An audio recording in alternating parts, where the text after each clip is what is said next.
Desde o início do meu mandato, venho denunciando a necessidade inadiável de fortalecer o poder legislativo.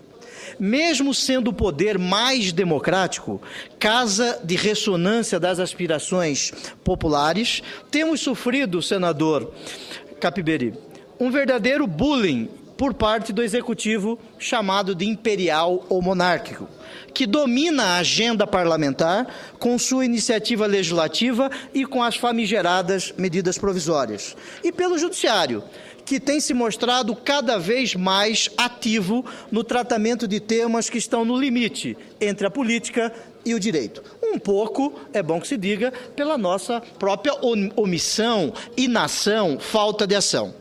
E hoje é um dia muito importante nessa luta.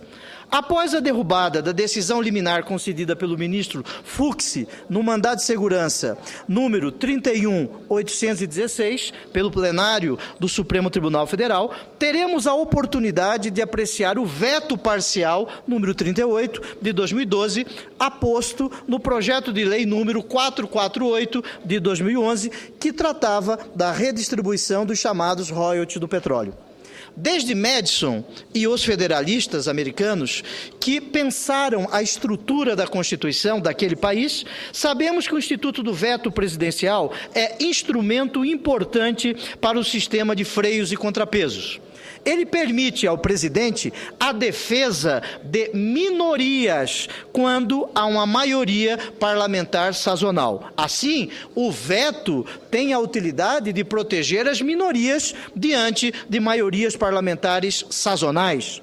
No entanto, a nossa Constituição de 1988, ao contemplar a possibilidade de veto presidencial no parágrafo 1º de seu artigo 66, ressalvou a importância do Parlamento quando estabeleceu a possibilidade de sua derrubada por maioria absoluta de seus membros. Assim, como nós todos sabemos, o veto não é absoluto, como existia na Constituição Imperial de 1824. O veto é relativo, uma vez que pode ser afastado pelo Congresso Nacional.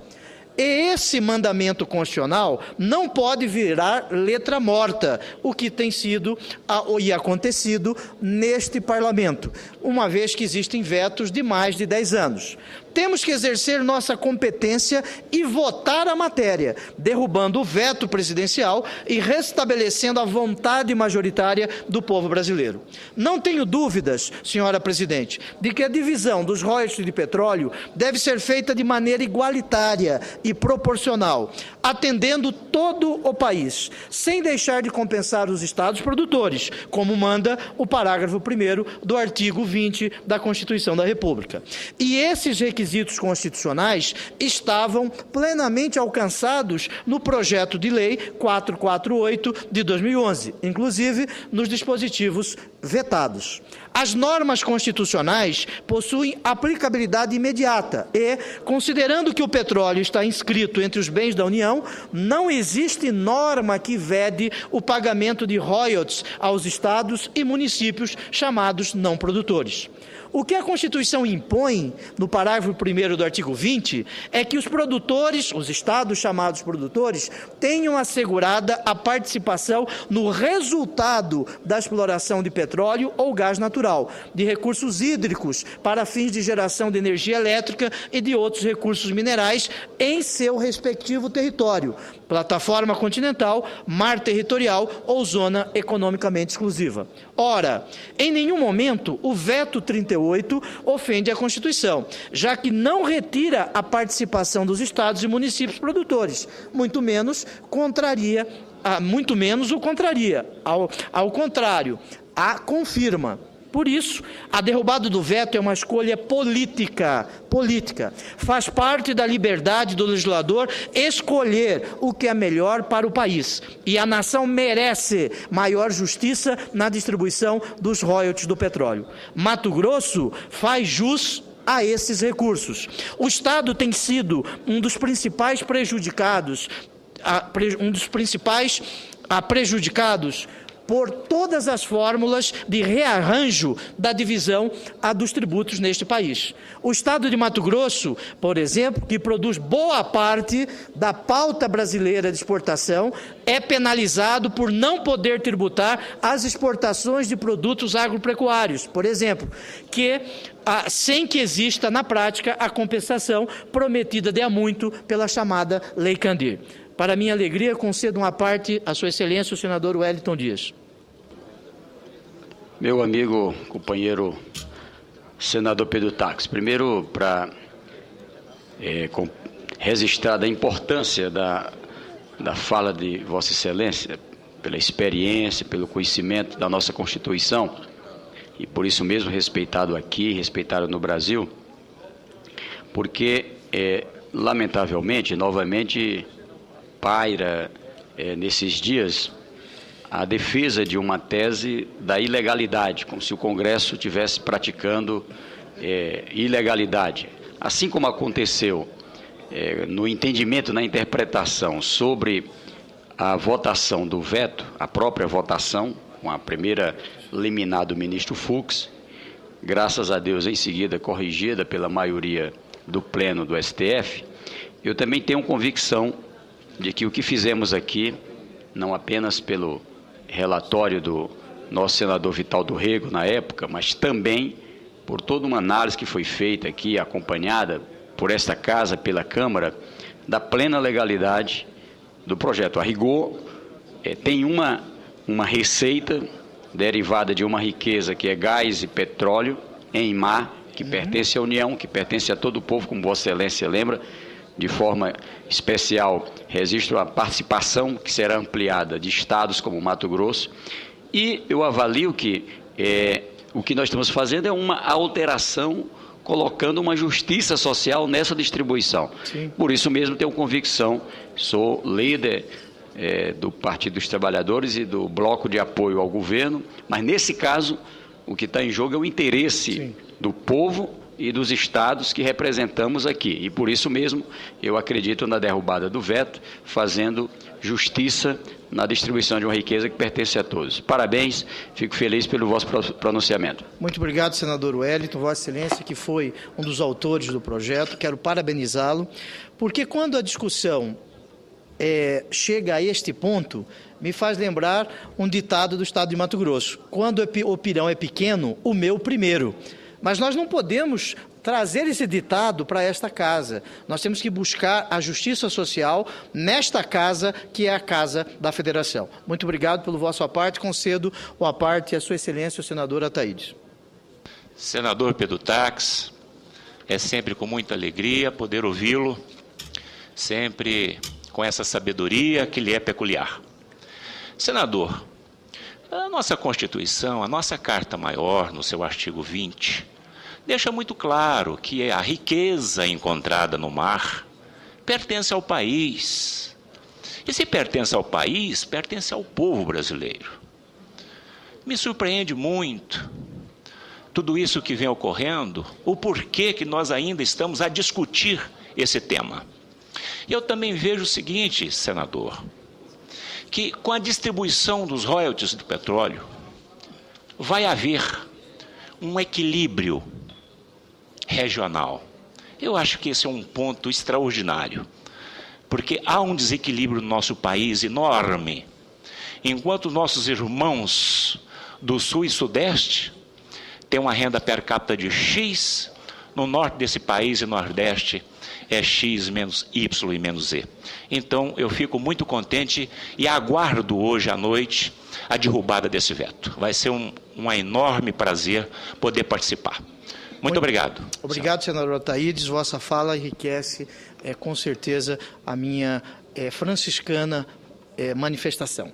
O Estado de Mato Grosso, repito, a senhora presidente, que produz boa parte da pauta brasileira de exportação, de exportações é penalizado por não poder tributar as exportações de produtos agropecuários, sem que exista na prática a compensação prometida pela chamada Lei Candir. Agora, quando se discute o fim da chamada guerra fiscal, o que sobra para os estados menos desenvolvidos, como o estado de Mato Grosso, é perder aquilo que se arrecada hoje, sem contar com qualquer segurança de compensação. E isso sem reduzir um único centavo do imposto que pagam os contribuintes brasileiros. Na reforma do Fundo de Participação dos Estados, por exemplo, as especificidades das regiões mais isoladas geograficamente não foram consideradas nos critérios de repartição tributária. Mato Grosso vem sofrendo sistematicamente os efeitos de ter as regras do jogo mudadas contra si. Vem sendo obrigado a aceitar perdas contínuas na divisão da receita tributária.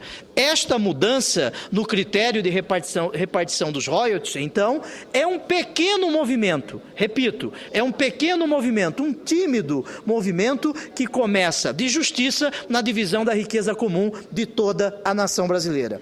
As estimativas da Confederação Nacional dos Municípios apontam que o estado de Mato Grosso recuperará 115 milhões de reais dessa riqueza ao ano. Podem parecer números pequenos para os grandes estados, mas para a nossa gente faz muita diferença. São muitos alunos com uma escola melhor, são muitas cidades com menos risco de ficarem isoladas, ilhadas, sem acesso na época das chuvas. Não podemos deixar de lutar por essa correção de rumos, ainda que não resolva todos os desequilíbrios do nosso sistema tributário.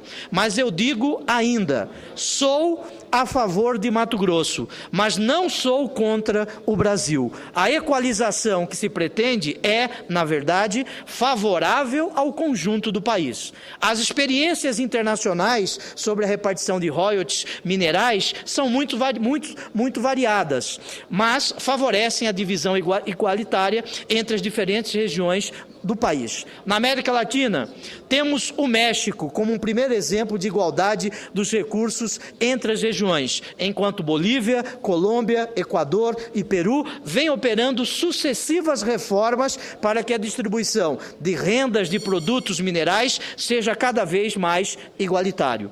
No caso do petróleo marítimo, a maioria dos países, mesmo os que têm tradição de descentralizar as receitas do petróleo, como é o caso da Argentina e Austrália, absorvem no âmbito federal todos os royalties e distribuem essa receita como parte dos fundos de participação entre todas as regiões, sem qualquer tratamento diferenciado em relação às regiões chamadas confrontantes. Mesmo nos casos em que exista arrecadação direta pelas regiões confrontantes, como é o caso do Canadá, funcionam mecanismos extremamente fortes de compensação automática para a receita das demais regiões.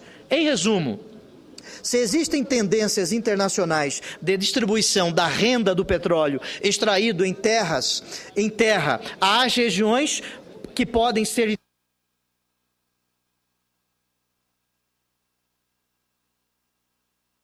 Sem dúvida, nobre senador, Vossa Excelência terá o tempo necessário para concluir o vosso pronunciamento. Muito obrigado, senhor presidente. Em resumo, se existem tendências internacionais de distribuição da renda do petróleo extraído em terra às regiões que podem ser identificadas como produtoras, isso não ocorre no caso do petróleo extraído na plataforma marítima. Nesta situação, os países, quase que de forma homogênea, atribuem o controle federal sobre esses recursos, distribuindo a receita em bases similares a todas as regiões. Então, senhoras e senhores senadores, senhores que nos acompanham pela Agência Senado, que nos acompanham pela Agência Senado, não estamos inventando nenhuma roda, estamos, ao contrário, aproximando o sistema brasileiro das melhores práticas internacionais de distribuição da receita tributária sobre produção de petróleo e gás.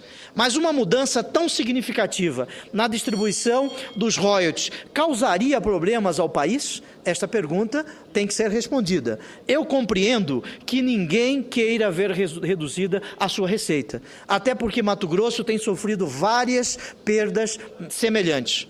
É preciso ficar expresso uma coisa: ninguém pode colocar o seu Estado na dependência permanente de receita dos chamados royalties, que sobem e descem com o preço internacional do petróleo e que podem e que dependem de uma riqueza que se esgota, como nós todos sabemos. Na realidade, as projeções da Agência Nacional de Petróleo para a produção e os royalties dos contratos atuais, que são objeto do veto que votaremos hoje, são de que atinjam o seu volume máximo em 2017 e 2018, declinando a partir daí. Então, estamos falando de uma receita que não é de forma alguma permanente, senhor presidente, mas que flutua no tempo.